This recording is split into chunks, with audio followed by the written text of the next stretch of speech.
Hello. Ẹ̀yin èèyàn wa, aago ojúmọ́ a kú ojúmọ́ mọ́, a kú bó ṣe ń lọ. Mo mú ìròyìn kan wá fún yín o. Ìròyìn àwọn Láfògìdì. Àwọn Láfògìdì ruling house àbí kí náà ń pè wọ́n. Wọ́n bá ayé wọn jẹ́ ò kì í ṣe pé ayé kábíyèsí náà fẹ́ bàjẹ́.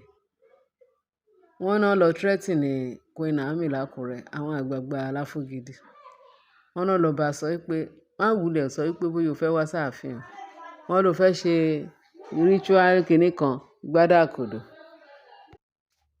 Pé àbí irú kí leléyìí táwọn Láfògìdì ò wá jẹ́ kí kábíyèsí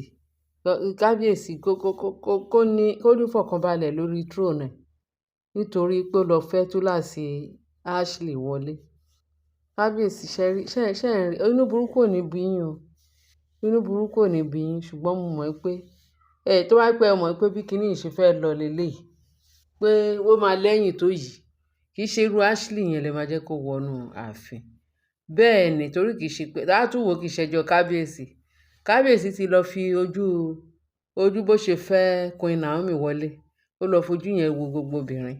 Wọ́n mọ̀ pé èṣù láàlú ni àwọn tí wọ́n ń kó sínú ààfin. No wonder, almost every week gan ni kábíyèsí ń fẹ́ yàwó. Ṣé bọ́n ṣe ń fẹ́ yàwó nìyẹn? Wọ́n ní kábíyèsí ti fẹ́ yàwó ìkíní, ó ti kejì, ó ti fẹ́ kẹta. Ó fẹ́ ṣe pé kí ojú lè tì í, ó fẹ́ dójú ti Naomi. Kò dẹ̀ mọ̀ pé wàhálà náà ń kóra wọn sí, ẹ̀dẹ̀ wò ó sí. Wọ́n dẹ̀ mọ̀ pé Naomi, Ọlọ́run ló ran Naomi wá sáàfin láti wá ṣe dáadáa fún un. Ètí kábíyèsí ṣe mistake yẹn. Ó dáa kéèyàn ọmọ Ọlọ́run, ó dáa kéèyàn gba Jésù lólúwa tó lùgbàlà, torí òun ló máa kọ́, kó dẹ̀ máa gba ẹ̀mí mímọ́ láàyè. Ẹ wo orú nǹkan tí àwọn oníṣẹ́ ibi tán ṣe fún kábíyèsí. Wọ́n really fẹ́ dúró sí gòǹgò ọkàn kábíyèsí láti fẹ́ kí wọ́n fẹ́ pa kábíyèsí láti parun, ṣùgbọ́n Ọlọ́run ò jẹ́. Ọlọ́run Naomi ò jẹ́, ẹ̀mí mímọ́ ò jẹ́, bẹ́ẹ̀ ni Ọlọ́run ò dẹ̀ ní gbà fún wọn. Torí wọ́n náà ṣiṣẹ́ ológun. Kò sẹ́ni tí ò ṣe mistake, bẹ́ẹ̀ sí mistake ti kábíyèsí. Ṣé rí pé mistake kan tó tún fẹ́ ṣe, Ọlọ́run tó ṣẹ́ ogun fún kábíyèsí nípa ti kí ló ń jẹ́ ṣé kí tiẹ̀ ló Jesus wo bí mo ṣe gbàgbé ìkeje tán sọ pé ó fẹ́ wọlé. Lady ìkejì tó fẹ́ wọlé ìkeje apart from Naomi o, ìyẹn tó wá pé Naomi ti wọlé ńgbà yẹn. Torí kábíyèsí yìí ń try láti jẹ́ kí Naomi rí ìgbà, torí Naomi ò tí fẹ́ gbà fún kábíyèsí pé kóun padà. Ṣùgbọ́n tó wá pé kábíyèsí Naomi ti padà ńgbà yẹn, Naomi ní ìbá jẹ èyí tó fẹ́ títí kinní kan. Wọ́n ní Títílayọ̀ Àṣàbí. Títílayọ̀ Àṣàbí òun ni. Mo dúpẹ́ lọ́dọ̀ Ọlọ́run tọ́lọ́run jẹ́ ìrántí ẹ̀.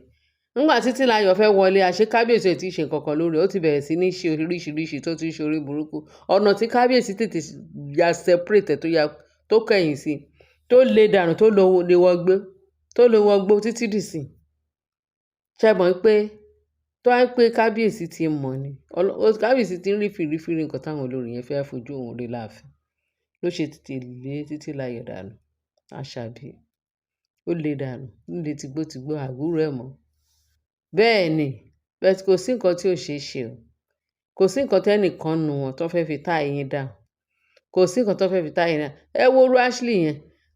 Títí Ashley ti ẹ̀ fi wá wọ́ọ̀sì ní pé kò sí nǹkan tó fẹ́ fi, ó lọ ra ọmọ yẹn wá.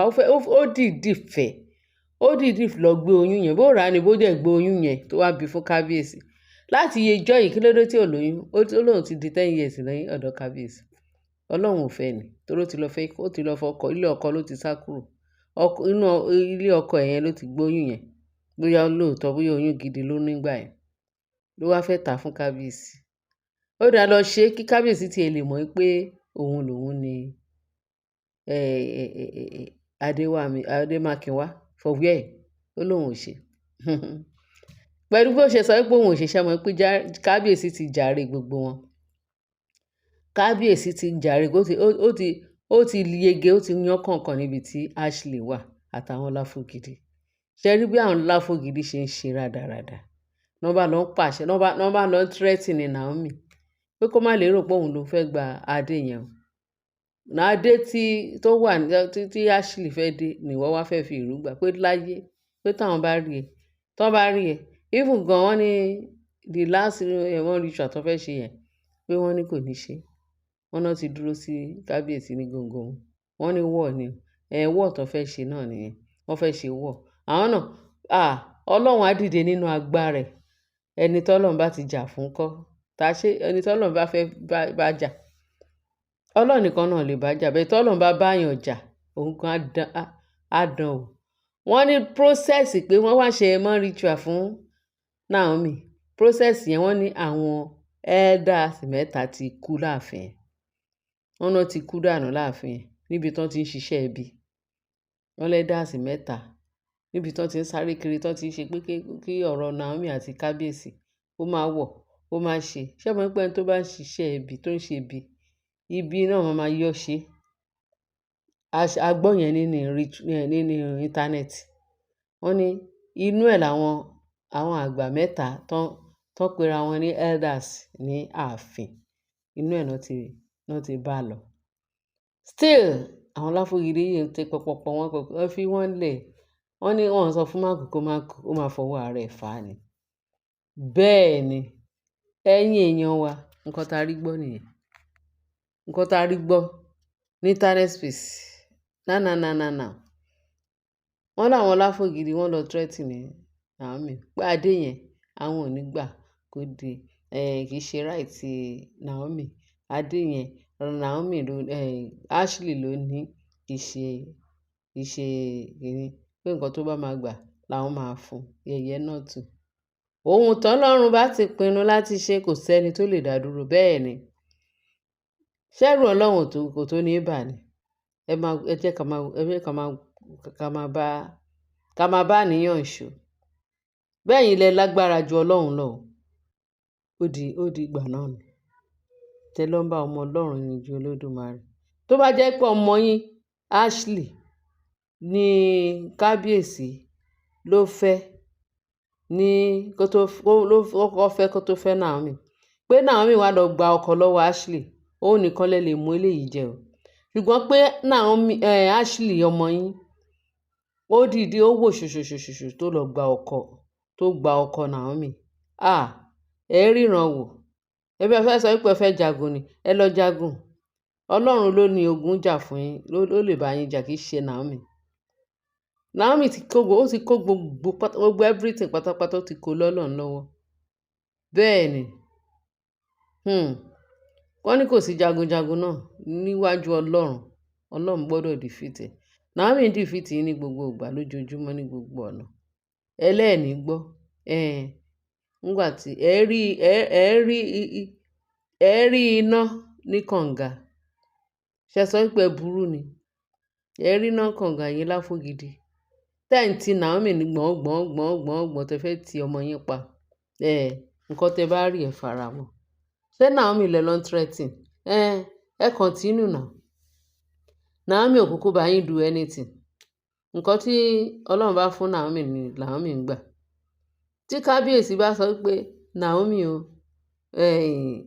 Ashley ni adé yẹn tọ́ sí, kí ló kan Naomi láti máa jà pátá?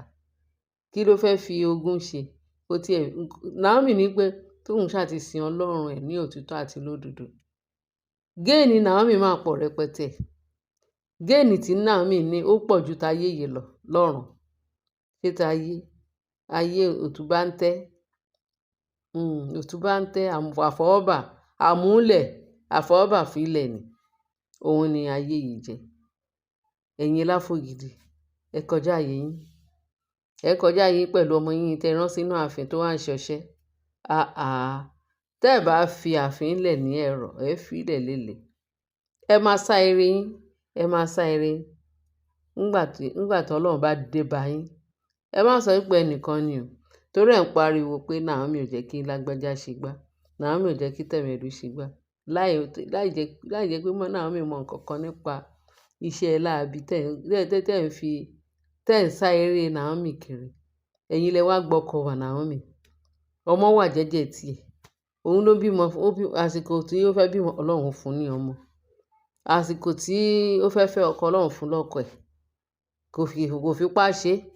Ẹ sọ pé ṣe ni Naomi fi ọkọ lẹ̀ tó padà wá, ó ti rí pé ó rí pé àwọn olórí wà láàfin pé gbà táwọn olórí wà láàfin ló fọkọ́lẹ̀ àwọn ló wá padà wá bá àwọn olórí yẹn pé kí n dé tí ò dúró in the first place báwo ni Naomi ṣe fẹ́ dúró in the first place ṣe báwọn olórí náà lé Naomi lọ ṣé Naomi kàn déédéé kúrò láàfin ni ṣùgbọ́n nígbà tó wá kúrò lójú ẹ̀ tí gbogbo kinní yẹn tí wá dá lójú kábíyèsí náà méjèèjì wára wọn rí kábíyèsí àti Naomi náà wára wọn rí pé àṣé gbogbo nǹkan tó ti kọjá pé kì í ṣojú wọn pé kì í ṣẹjọ́ wọn ó yá máa padà bọ̀ ẹ̀yin